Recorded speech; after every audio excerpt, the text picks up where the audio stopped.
فرمایا بے شک ہم نے تمہیں زمین کا مالک بنا دیا، اس زمین پر تمہیں تصرف عطا فرما دیا، رہنے کی توفیق بخش دی، یعنی ہم نے انعام یہ کیا، احسان یہ کیا کہ تمہیں زندگی بخشی، تمہیں زندگی بخشی۔ زندگی بخشنے کے بعد، انسان بنانے کے بعد ہم نے تمہیں اس زمین کا مالک بنا دیا، تمہیں اس زمین پر تصرف کرنے والا مالک بنا دیا۔ پھر جب مالک بنایا کہ تمہیں زندگی عطا فرمائی، پھر کیا کیا؟ مَا وَجَعَلْنَا لَكُمْ فِيهَا مَعَائِشَ، جب تم اس زمین کے ہو گئے مالک، جب تمہیں اس زمین پر تصرف مل چکا، تو اس کے بعد تمہیں زندگی گزارنے کے لیے اسباب میسر فرما دی، یعنی اسباب زیست، اسباب زندگی۔ معائش یہ معیشت کی جمع ہے، معائش یہ معیشت کی جمع ہے۔ اور معیشت کس کو کہتے ہیں؟ بہت سارے علماء نے بڑے خوبصورت انداز میں اس کی وضاحت کی ہے۔ قاموس ایک کتاب کا نام ہے، اس کے اندر علامہ فیروز آبادی وہ نقل کرتے ہیں کہ اس سے مراد اللہ نے جو زراعت پیدا فرمائی، غلے، اناج یہ پیدا فرمائے، اور جانوروں کے تھنوں میں جو دودھ اللہ نے پیدا فرمایا، ان تھنوں کو معیشت کہتے ہیں۔ لیکن میں جامع اور آسان تعریف عرض کر رہا ہوں، معیشت کا مطلب یہ ہے جس سے زندگی کی گاڑی کا پہیہ چلے، جس سے زندگی کی چکی چلے، اس کا نام معیشت ہے۔ ہر وہ چیز جو انسان کی بنیادی ضرورت ہے اس کو معیشت کہا جاتا ہے۔ اللہ رب العالمین نے ارشاد فرمایا وَجَعَلْنَا لَكُمْ فِيهَا مَعَائِشَ، فرمایا ایک معیشت نہیں، ایک چیز نہیں، بلکہ تمہاری زندگی کی بنیادی ضروریات، یعنی ماں کی گود سے لے کر گود تک جتنی تمہاری ضروریات تھیں اللہ نے تمہارے لیے پیدا فرما دی، اللہ نے تمہارے لیے پیدا فرما دی۔ یعنی ہر وہ ضرورت جو انسان کے لیے بنیادی حیثیت رکھتی ہے، اللہ نے وہ اس کو عطا فرما دی، انسان کو عطا فرما دی۔ تو اباب ذی بقار، اب معائش تھوڑی سی اس کی تفصیل میں ہم جاتے ہیں اور پھر انشاءاللہ العزیز اسی پر ہی اپنی بات مکمل کرتے ہیں۔ معائش کچھ اسباب زیست وہ ہیں جن کو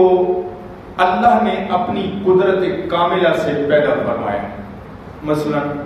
دریاؤں کے اندر پانی، مثلا آسمان سے بارش کا نازل ہونا، زمین سے فصل کا اگنا،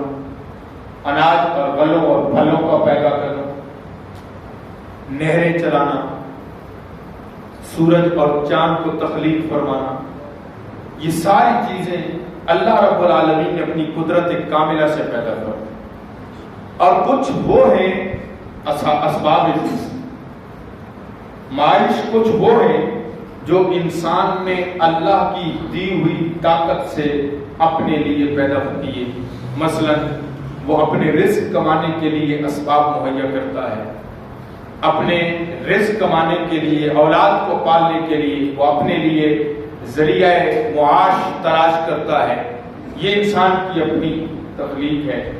انسان کو اللہ نے یہ قدرت عطا فرمائی ہے اور اس نے اپنے لیے نئی نئی راہیں تلاش کی ہیں۔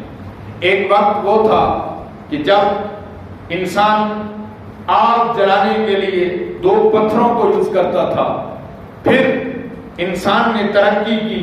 اور ترقی کرتے کرتے وہ اپنے لیے دیا سلائی بنانے میں کامیاب ہو گیا، ماچس کی تیلی بنانے میں کامیاب ہو گیا۔ ایک وقت وہ تھا جو اپنے جسم کو پتوں سے ڈھانپا کرتا تھا، پتے اس کے جسم کو، اس کی شرمگاہ کو کی حفاظت کرتے تھے۔ پھر وقت گزرا، اس نے ریشم کے لباس تیار کرنا شروع کیے۔ وقت گزرتا گیا حتیٰ کہ پیٹرولیم کی مصنوعات سے، پیٹرولیم سے اس نے پھر کپڑے بنانا شروع کر دیے۔ اس وقت یہ کنڈیشن تھی کہ سفر جو بری سفر تھا، خشکی کا سفر تھا، وہ خچر اور گھوڑوں اور گدھوں پر سفر کرتا تھا، اونٹ پر سفر کرتا تھا، دور دور تک پیدل سفر کیا کرتا تھا۔ پھر اس نے ترقی کی اور ترقی کرتے کرتے وہ گاڑیوں پہ آ گیا، گاڑیوں سے آگے نکلا، جہازوں پہ آ گیا، جہازوں سے بھی اب آگے کیا چیز آئے گی، دن بدن وہ اپنے لیے اسباب زیست بناتا جا رہا ہے۔ ایک وقت تھا کہ جب بیماریوں کی تشخیص نہیں ہوتی تھی، بیماری ڈائیگنوز نہیں ہوتی تھی، اور پھر اس کنڈیشن میں لوگ اس بیماری کی بنیاد پر بندہ علاج نہیں کروا سکتا تھا۔ وقت گزرنے کے ساتھ ساتھ اسے ذیابیطس یعنی شوگر کی بیماری کا معلوم ہو گیا، اسے ہائی بلڈ پریشر کا معلوم ہو گیا، اسے دماغ اور دل کے امراض کا معلوم ہو گیا، دماغ کے اندر موجود رگیں جتنی ہیں اس کو معلوم ہو گیا، حتیٰ کہ وہ اس کی سرجری کرنے پر بھی مامور ہو گیا، اس کی سرجری کرنے پر قادر ہو گیا، دل کا بائی پاس کرنے پر قادر ہو گیا، دل باہر نکال کر اس کی رگوں کو صاف کرنے کی اہلیت اس کے اندر آ گئی۔ یعنی یہ سارے اسباب زیست اس نے خود سیکھ لیے۔ میرے بھائیو، رب العالمین نے ارشاد فرمایا وَجَعَلْنَا لَكُمْ فِيهَا مَعَائِشَ، فرمایا پہلا احسان تو یہ کیا تھا، تمہیں زندگی عطا فرمائی، تمہیں زیست کی نعمت عطا فرمائی، تمہیں زندگی کی عظیم نعمت سے سرفراز کیا، پھر تمہیں انسان بنا کر اس زمین کا مالک بنا ڈالا، اس زمین پر تمہیں تصرف عطا فرما دیا، اس زمین پر تمہیں ملکیت عطا فرما دی، پھر ساری زمین کی ملکیت دینے کے بعد، پھر تمہیں تصرف عطا کرنے کے بعد، پھر ہم نے تمہارے لیے اسباب زیست پیدا کر لیے، تمہاری ماں کی گود سے جو تمہاری ضرورت تھی، ماں کے دودھ سے لے کر قبر تک کی ساری ضروریات تمہیں میسر فرما دی، ان پر تمہیں ہم نے تصرف عطا فرما دیا۔ تمام نعمتیں عطا فرمانے کے بعد جب نعمتیں عطا کر دی ہیں تو ان کا تقاضا بھی کچھ تھا۔ ہمارا تقاضا کیا ہے؟ فرمایا قلیلا ما تشکرون، یہ ساری نعمتیں ملنے کے باوجود، ساری نعمتیں میسر آنے کے باوجود، ساری عظمتیں اور رفعتیں ملنے کے باوجود تم ایسے ناشکرے ہو کہ تم شکر کرنے کے قابل نہیں رہتے ہو، تمہیں شکر کرنا آتا نہیں ہے۔ میں نے تمہیں زندگی دی، تم نے اس زندگی کی ناقدری کی، میں نے تمہیں نعمتوں سے نوازا، تم نے اس نعمتوں کی ناقدری کی، تم اس حد تک گر چکے کہ بھاگلپور کی یونیورسٹی میں عورتوں کی عزتوں سے کھلواڑ کر بیٹھے، تم اتنی حد سے گرے کہ 4 سالہ زینب کے ساتھ زیادتی کرنے والا مجرم دن دراتا پھر رہا ہوتا ہے، تم اتنے حد سے گر گئے کہ تمہارے اس ملک پاکستان اسلامی جمہوریہ ملک پاکستان کے اندر جو کلمہ طیبہ کی بنیاد پر لیا جانے والا ملک ہے، جو کلمہ طیبہ کے نام پر حاصل کیا جانے والا ملک ہے، اس ملک کی سرزمین پر تمہاری بچیوں کی عزتیں نیلام ہو جاتی ہیں، تمہارے بچوں کی عزتوں کے ساتھ کھلواڑ ہو جاتا ہے، لیکن پھر بھی کسی کے کان پر جو نہیں رہتی ہے۔ قلیلا ما تشکرون، اے انسان تو اتنا بڑا ظالم اور جاہل ہے، انہ کان ظلوما جہولا، ہم نے تجھے نعمتوں سے نوازا تھا، ہم نے تجھے عظمتوں سے نوازا تھا، ہم نے تجھے رفعتوں سے نوازا تھا، ہم نے تجھے برکتوں سے نوازا تھا، ہم نے تمہارے مقام کو بلند کیا تھا، ہم نے تمہارے عرفان کو بلند کیا تھا، ہم نے تجھے علم کے زیور سے آراستہ کیا، اور اس حد تک کہ ہم نے فرشتوں کو کہہ دیا فرشتوں جلدی کرو، جس انسان کی میں نے تخلیق کی ہے میں نے ہر چیز کو کن کہہ کے بنایا ہے، لیکن حضرت انسان کو میں نے اپنے دست قدرت سے بنایا ہے، فرشتوں اپنی زمین جو میرے سامنے جھکاتے ہو اس حضرت انسان کے سامنے جھکا، حضرت انسان کے سامنے جھکا۔ کبھی اور تو فرمایا قلیلا ما تشکرون۔ اب آگے سے بقات اللہ رب العالمین نے اس نعمت کا اظہار فرمایا کہ ہم نے زندگی دی، زندگی کے ساتھ ساتھ ہم نے اس کے اسباب مہیا کیے، تمہارے لیے نئی نئی راہیں تجویز کی، ہر راہ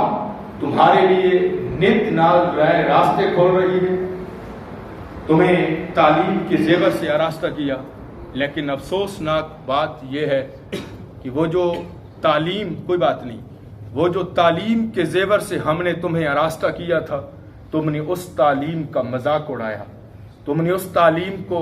غلط طریقے سے استعمال کیا، تم نے اس تعلیم کا مذاق کیا، اور ہم نے جس تعلیم کی بنیاد پر تمہیں عزت عطا فرمائی، کیونکہ وَعَلَّمَ آدَمَ الْأَسْمَاءَ كُلَّهَا ثُمَّ عَرَضَهُمْ عَلَى الْمَلَائِكَةِ فَقَالَ أَنبِئُونِي بِأَسْمَاءِ هَؤُلَاءِ، فرمایا کہ ہم نے یہ جو وقار دیا تھا نا انسان کو، یہ وقار اس لیے دیا تھا کہ اس کے پاس اللہ نے اس کو علم کی دولت عطا فرمائی، اللہ نے اسے علم کی دولت سے نوازا تھا، اللہ نے اسے علم کی عظمت سے نوازا تھا، اور اس علم کی بنیاد پر جب فرشتوں نے کہا نا وَإِذْ قَالَ رَبُّكَ لِلْمَلَائِكَةِ إِنِّي جَاعِلٌ فِي الْأَرْضِ خَلِيفَةً، جب اللہ نے فرشتوں کو کہا نا فرشتوں میں زمین پر ایک اپنا خلیفہ، اپنا نائب، سبارڈینیٹ بنانے لگا ہوں، اپنا نائب بنانے لگا ہوں، تو فرشتوں نے کہا اے مالک تو اس کو بناتا ہے جو زمین کے اندر فساد کرے گا،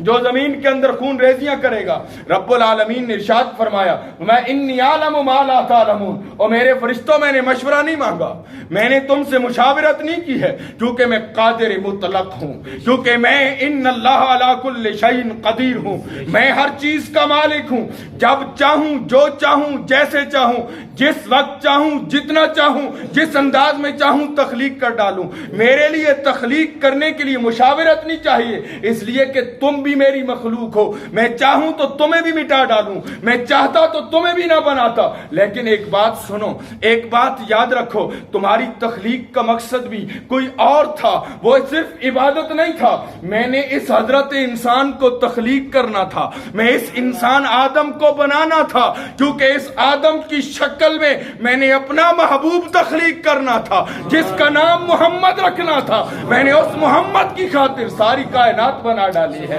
فرشتوں تمہیں بھی تخلیق اس لیے کیا ہے کہ میں نے اپنے سونے محبوب کو تخلیق کرنا تھا، اس لیے تم سے مشاورت نہیں مانگی۔ انی عالم ما لا تعلمون۔ اے انسان کبھی سوچا ہے کتنی خوبصورت تیری شکل ہے، کتنا خوبصورت تیرا چہرہ ہے؟ اللہ 4 قسمیں کھا کے فرمائے لقد خلقنا الانسان فی احسن تقویم۔ رب العالمین قسمیں کھا کر ارشاد فرمایا 4 قسمیں کھانے کے بعد ہم نے انسان کی تخلیق بڑی خوبصورت کی، لیکن اس خوبصورت تخلیق کا عالم تو دیکھو، یہ اسی اپنی بہن سے اپنی بیٹی کے ساتھ منہ کالا مارتا پھر رہا ہے، جو آغوش جو ہے وہ مادر علمی، جو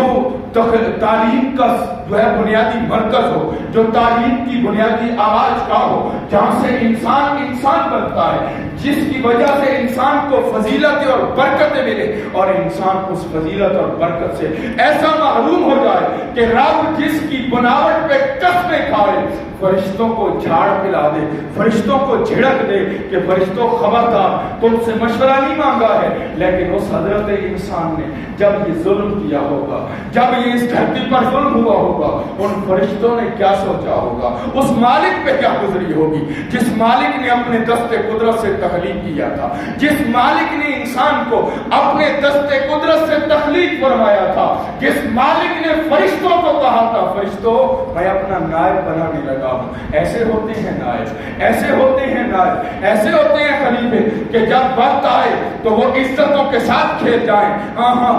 میرے بھائیوں، یہ بات ہمیں آج سمجھ آ رہی ہے کہ اللہ کے پیارے نبی صلی اللہ علیہ وسلم نے 14 صدیاں پہلے ایک بات ارشاد فرمائی تھی، فرمایا لوگوں 2 نوجوان بہن بھائی اکیلے کمرے میں نہ ہوں، اس لیے کہ دین متین بڑا خوبصورت دین ہے، اس نے یہ پابندی عائد کی تھی۔ اور آج ہم نے کیا کیا؟ ہم نے اپنی بیٹی کو اتنا آزاد کر دیا، ہم نے اپنے بیٹے کو اتنا آزاد کر دیا کہ بیٹھا ہوا میں لاہور میں ہوں، میری بیٹی تعلیم حاصل کرنے بہاولپور گئی ہے، میری بیٹی تعلیم حاصل کرنے امریکہ گئی ہے۔ میں تعلیم کا مخالف نہیں ہوں، میں یونیورسٹیز کا مخالف نہیں ہوں، میں کالجز کا مخالف نہیں ہوں۔ الحمدللہ میری دونوں آنکھیں اس تعلیم سے روشن ہیں، لیکن میرے بھائی یہ 4 چاند تو آپ کے جو ہے وہ 14 طبق تو روشن ہوئے نا۔ آپ کو معلوم تو ہوا نا کہ وہ 5500 ویڈیوز جو لیک ہوئی ہیں وہ اس قوم کی بیٹیوں کی ویڈیو ہیں، وہ اس قوم کی بیٹیوں کی ویڈیوز ہیں۔ کبھی غور کیا وہ اسی قوم کی عزتیں ہیں، وہ کسی اور بھائی کی عزت نہیں، وہ میری عزت تھی، وہ میرا وقار تھی، وہ میری عزت کا جو ہے وہ نام نہاد نہ پہلو تھا، لیکن افسوس میری عزت تار ہو گئی۔ اور پھر حکمران ایسے کہ اس ویڈیوز کو چھپاتے پھر رہے ہیں۔ اور پھر بڑی حیران کن بات، اللہ رب العالمین کی نعمتیں دیکھیں۔ ایک تو انسان بنایا، انسان بنانے کے بعد اس نے طبقات بنائے، ہر طبقے کے اندر اللہ نے اپنی اپنی نعمتیں رکھی ہیں۔ کوئی بہت غریب رہ گیا لیکن اس کے پاس اتنی بڑی نعمت ہے کہ اسے سکون کی نیند آ جاتی ہے، یہ اس کے پاس اتنی بڑی نعمت ہے۔ کسی کو اللہ نے بڑا مال دیا، نعمت مال ہے، لیکن وہ بڑی ہائی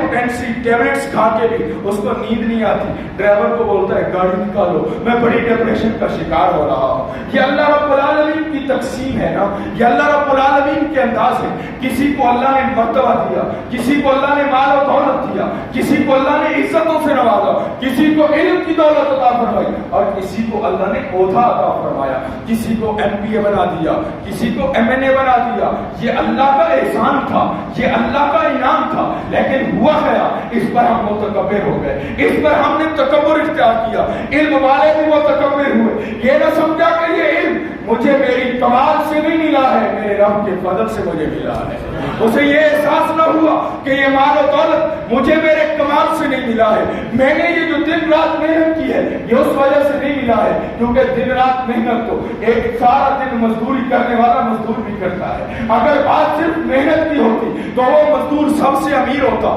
آپ اور میں کیا محنت کرتے ہیں؟ پوچھئے نہ ذرا اس گرمی کے موسم میں، ہم پنکھوں کے نیچے آرام نہیں آ رہا ہے، ہر بندہ یہ دیکھ رہا ہے کہ ایسی کیوں نہیں چل رہے، یہ بات ہمارے ذہن میں بیٹھی ہوئی ہے، ہمیں سکون نہیں آ رہا ہے۔ اس گرمی کی شدت میں، اس دھوپ کی شدت میں مزدور اپنے سر پہ، میں کل باہر نکلا میرے ساتھ کام ہو رہا ہے، اللہ کی عزت کی قسم میرے ہوش ٹھکانے نہیں آ رہے تھے۔ اس گرمی کی شدت میں جب مجھے پنکھے کے نیچے آرام نہیں آ رہا تھا، میں دوپہر کے وقت نکلا تو کیا دیکھتا ہوں کہ وہ مزدور اپنے سر پہ تقریباً 20-25 اینٹیں اٹھا کے دوسری جگہ پہ ڈال رہا ہے۔ میں نے کہا واہ مالک، اگر بات محنت کی ہوتی تو پھر بات اور تھی، لیکن یہاں محنت کی بات نہیں، تو جس کو بھی عطا کرتا ہے محنت سے عطا نہیں کرتا، اپنے فضل سے عطا کرتا ہے، اپنی رحمت سے عطا کرتا ہے۔ یہ تیرا احسان اور انعام تھا، لیکن اس سے ہم احسان اور انعام کو بھول گئے۔ ہم نے سمجھا کہ یہ میں ووٹوں سے M P M L A بنا ہوں، یہ میرے رب کا فضل تھا، لیکن کتنے افسوس کی بات ہے